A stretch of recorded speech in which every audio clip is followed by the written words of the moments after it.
नमस्कार, मैं doctor Vimlesh Sethia sugar cube के इस एपिसोड में आपका स्वागत करता हूं। हमने अभी हाइपरटेंशन का एक वीडियो सीरीज चालू किया है जिसका ये चौथा वीडियो है। इस वीडियो में हम हाइपरटेंशन के ट्रीटमेंट के बारे में थोड़ा कुछ समझ के लेंगे।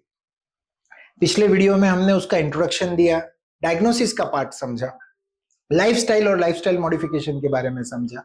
ये सब करने के बाद भी अगर पेशेंट का ब्लड प्रेशर कम नहीं होता है और उस ब्लड प्रेशर की वजह से उनको तकलीफें हो रही हैं, वो ब्लड प्रेशर सेटल डाउन नहीं हो रहा है, वजन भी कम है, एक्सरसाइज भी कर रहे हैं, खाना भी ठीक से है, सब कुछ करने के बाद ब्लड प्रेशर तो ऊपर ही है, तब क्या किया जाए? तब तो ट्रीटमेंट लेना ही पड़ेगा, उसमें कोई ऑप्शन ही नहीं।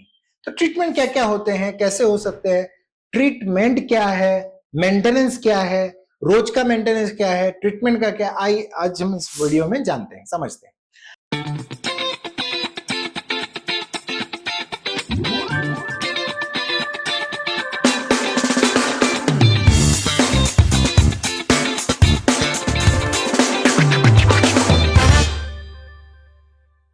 सबसे पहली बात कि ट्रीटमेंट हमारे पास जब ब्लड प्रेशर डायग्नोस होता है तब हम ये पहले समझने की कोशिश करते हैं कि ब्लड प्रेशर बढ़ क्यों रहा है, किन कारणों से बढ़ रहा है। क्या वो स्ट्रेस से बढ़ रहा है, क्या वो जेनेटिकली बढ़ रहा है, क्या पेशेंट को कोई एक्यूट सिचुएशन है जिसकी वजह से ब्लड प्रेशर बढ़ रहा है। जब हम समझ जाते हैं कि ब्लड प्रेशर का कारण कहां से आ रहा है, उसके अकॉर्डिंग ट्रीटमेंट का प्लान होता है। और हाँ, ट्रीटमेंट आयुर्वेद में भी हो पाता है, ट्रीटमेंट वेस्टर्न मेडिसिन में भी हो पाता है। ऐसा कुछ नहीं है कि ट्रीटमेंट कोई एक पैथी में ही हो पाएगा। इंपॉर्टेंट ये है कि हर ब्लड प्रेशर के पेशेंट ने ढंग से ट्रीटमेंट लेना जरूरी होता है। जब ट्रीटमेंट का प्लान डिसाइड होता है, आयुर्वेद में हम लोग पंचकर्म करते हैं। पंचकर्म के अलग अलग तरीके के पंचकर्म यूज करके पेशेंट को अच्छे से वो चीज या जो डिसीज या जहां से आ रहा है वो कारण, उसके ऊपर काम किया जाता है। फॉर एग्जाम्पल, जैसे स्ट्रेस होता है, स्ट्रेस के लिए पंचकर्म में शिरोधारा नाम का एक पंचकर्म होता है, वो बहुत अच्छा पंचकर्म होता है जिससे स्ट्रेस को कंट्रोल करने में मदद मिलती है। या किसी पेशेंट को इंसोम्निया जैसे नींद का प्रॉब्लम हो तो शिरोधारा जैसे ट्रीटमेंट करके, शिरोबस्ती जैसे ट्रीटमेंट करके उनको इंसोम्निया दूर किया जाता है, जिससे उनको नींद ठीक आती है और अल्टीमेटली उनके ब्लड प्रेशर पे पॉजिटिव इफेक्ट आता है। कुछ दवाइयां भी होती है जिनसे ब्लड प्रेशर नॉर्मलाइज किया जाता है। वेस्टर्न मेडिसिन में भी कुछ दवाइयां होती है जिससे ब्लड प्रेशर नॉर्मलाइज किया जाता है। इंपॉर्टेंट है, ब्लड प्रेशर नॉर्मल रेंज में रहना बहुत जरूरी है। ज्यादा दिन तक अगर ब्लड प्रेशर नॉर्मल रेंज में नहीं रहा तो पेशेंट को कई समस्याओं का सामना करना पड़ सकता है। आयुर्वेद के ट्रीटमेंट्स के अंदर हम लोग पेशेंट को ठीक से डायग्नोस करने के बाद आइडेंटिफाई करते हैं कि कहां से प्रॉब्लम आ रहा है। सपोज वजन से प्रॉब्लम आ रहा है, वजन की वजह से ब्लड प्रेशर बढ़ सकता है, तो पंचकर्म में उद्वर्तन, योग बस्ती, इस तरीके के लेखन ट्रीटमेंट भी होते हैं जिनसे वजन कम किया जाता है। वजन कम होता है, पेशेंट का अपने आप बीपी भी नीचे आने लगता है।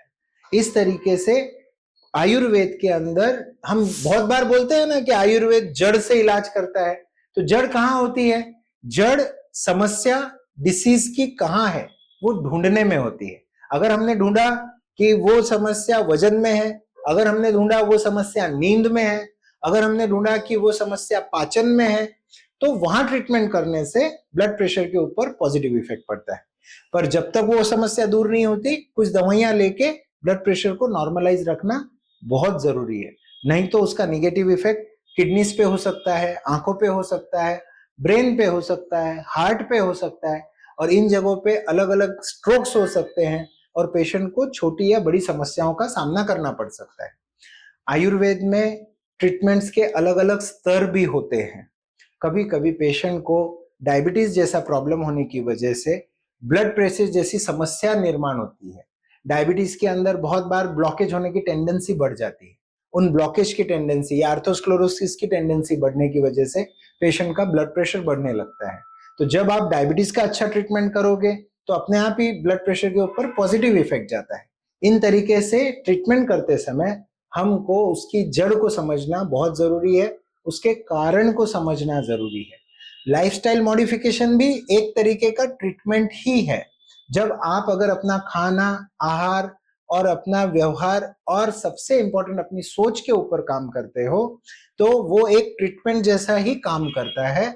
और जो दवाई का डोज सपोज 100% लगने वाला है वो शायद 30%, 40%, 60% लग के आपका काम हो जाए, ताकि आपको दवाई भी कम लेनी पड़े और आपका इलाज भी अच्छे से हो जाए। पर हाँ, बहुत से लोगों के मन में एक छोटी छोटी शंकाएं होती है हाइपरटेंशन को लेके, कि आज अगर हमने दवाई ली तो हमारे पूरे जीवन में ये दवाई छूटेगी नहीं। ये गलत फहमी है।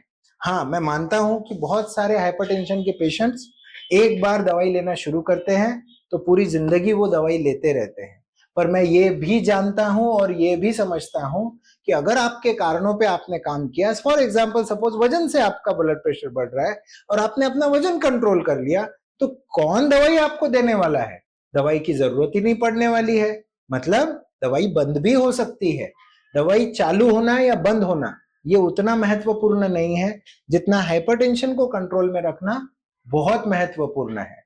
दवाई चालू होगी, कब तक चलेगी, बंद होगी, नहीं होगी, ये आप न सोचे। आप ये सोचे कि क्या मेरा ब्लड प्रेशर सही चल रहा है, क्या मेरा ब्लड प्रेशर कंट्रोल हो चुका है, और हो चुका है तो मैं क्या करूं ऐसा जिससे दवाई बंद हो सके। ये आपके डॉक्टर से कंसल्ट करेंगे तो वो आपको निश्चित ही अच्छे से बताएंगे और उससे आपका ब्लड प्रेशर कम होने लगेगा, ठीक होने लगेगा, रेंज में रहने लगेगा और no doubt step by step शायद दवाई भी छूट जाए। दवाई लेना या न लेने से घबराए नहीं। ब्लड प्रेशर डायग्नोस होने से घबराए नहीं। ब्लड प्रेशर डायग्नोस होगा तो आपका फायदा ही होगा, आपका नुकसान नहीं होगा। और ये डायग्नोस होने के बाद प्रॉपरली अपना ट्रीटमेंट समझें और प्रॉपरली अपना ट्रीटमेंट लें। तो मुझको ये आशा है कि ये जो 22 करोड़ लोग हैं, हाँ मैंने मेरे पहले वीडियो में बताया था, भारतवर्ष में 22 करोड़ लोग हाइपरटेंशन से प्रभावित है और उसमें के सिर्फ 12% लोग, 2 करोड़ 60 लाख लोग ही उसको ठीक से कंट्रोल कर पा रहे हैं। तो शायद हम ये 22 करोड़ के फिगर को भी कम कर पाए और शायद ये जो 2 करोड़ 60 लाख लोग ही कंट्रोल कर पा रहे हैं इसको भी बढ़ा पाए। ज्यादा से ज्यादा लोग कंट्रोल कर पाएंगे और ज्यादा से ज्यादा लोग हाइपरटेंशन से मुक्त भी हो पाएंगे। तो इन वीडियोस का शायद आपको हाइपरटेंशन समझने में अच्छा फायदा हुआ होगा। और आपको कुछ जानना है मेरे को कमेंट में आप मुझको बता सकते हैं, हो सके वहां तक मैं उसका जवाब देने की कोशिश करूंगा। आशा करता हूं यह हाइपरटेंशन की 4 वीडियो की सीरीज आप लोगों को पसंद आई होगी।